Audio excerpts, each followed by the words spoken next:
Seth, it's great to see you. So certainly Powell making it very clear last Friday that the dovish pivot that maybe many investors, maybe what the market was hoping to see, likely won't happen. What does this mean for equities over the coming months? Should we anticipate more selling ahead?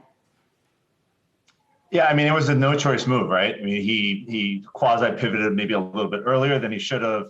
But if you rewind the clock last year, I mean, the Fed was talking about inflation being transitory, and they really didn't know what they were talking about. And so at this point, for them being hawkish in that position, it allows them to basically put the line against or put the wall up to say, like, we're not going to back down from inflation at this point.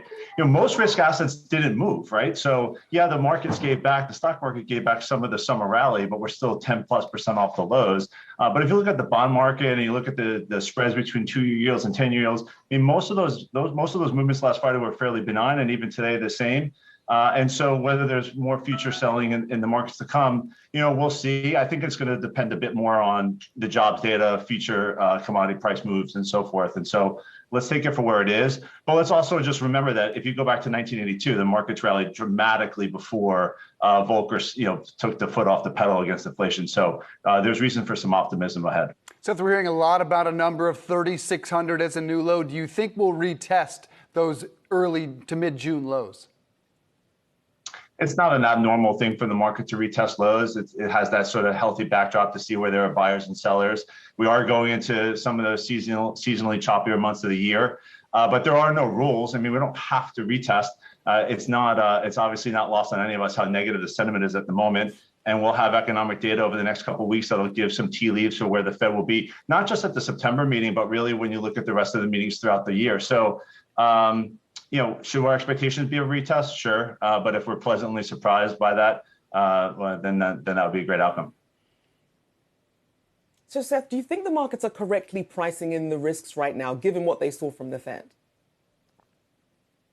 I do, yeah. I mean, if you look at inflation at the moment. I mean, unleaded gasoline has been flat to down now for about 6 months. Most of the commodities leading indices have stabilized over the last several months as well.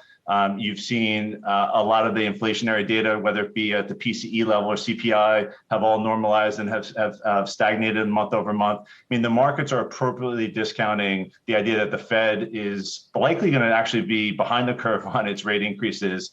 And so the opportunity for some relief is in front of us. But for the moment, while there's a bit of uncertainty, given where overall bond markets are saying that we're likely to be a bit more into a recessionary camp into next year than we are worried about inflation, that seems to be the appropriate stance for us to take at the moment. He said there certainly has been lots of talk from the Fed about the labor market, how the fact that we need to see the labor market begin to cool in order to get inflation under control. We're going to get that jobs number on Friday. What are you anticipating we will see, and when do you think we will see maybe the labor market substantially weaken, or at least to what the Fed is anticipating that we could see?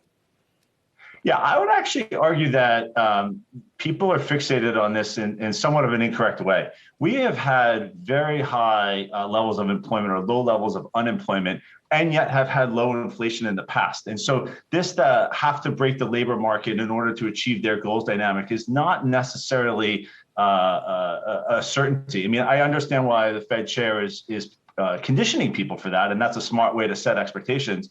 But the reality is it's the energy markets and the derivative impact of the energy markets to the economy that is a fundamental problem that we're facing at the moment, which is outside the Fed's purview. And so, we'll see. The job market broadly seems to be quite strong. If we have a little bit of a softening or so forth, it doesn't seem to be at an alarming rate at the moment. Certainly that there's opportunity for continued consumer spending. I wouldn't be shocked if we can start getting into a narrative around a little bit of a Goldilocks dynamic where the job market softens just a touch, energy markets and so forth, and commodity markets pull back a bit more. And so we could still have this healthy baseline economy with a little bit of higher rates and still economic strength without having to tip over into some sort of economic mess. And that would certainly be the best outcome for both investors and for Americans. Given that dynamic, Seth, that you just described, could we be at risk of the Fed over-tightening? Absolutely. I mean, they are so determined on tightening until the job is done, data dependent and backward looking and so forth. I think the markets will anticipate their job for them quite quickly. So we'll see what's in front of us from a risk asset point of view. And at the same time, let's not forget, it's not just the rate market. There's also QT that's going on at the same time. So they run their risk. They're running fast. It certainly is always easier to unwind the moves that they make than it is to catch up. So I don't blame them for where they're at. But that is the poignant risk that I think we all should be aware of. And Seth, how are you identifying the good opportunities in this market? Well, the easiest thing at the moment is to recognize that the diversified angle of just looking at the market more broadly is the opportunity that's presented in front of us. If you take the early 80s, for example, I mean, trying to pick subsectors when the market finds a relief rally or so forth can be very difficult. And the rotational aspect of subsector dynamics, particularly between tech and commodities or energy oriented stocks, is hard. And so if you think about just the average customer, the average consumer the average investor, I mean, sticking with a diversified framework, whether it be the S&P 500 or something broader like the Russell 3000 or so forth, makes a ton of sense. And so I wouldn't overly focus on either subsector or stock-specific ideas right here. Seth, we're going to let you go. We hear your kids screaming in the background. It sounds like you might be needed back there.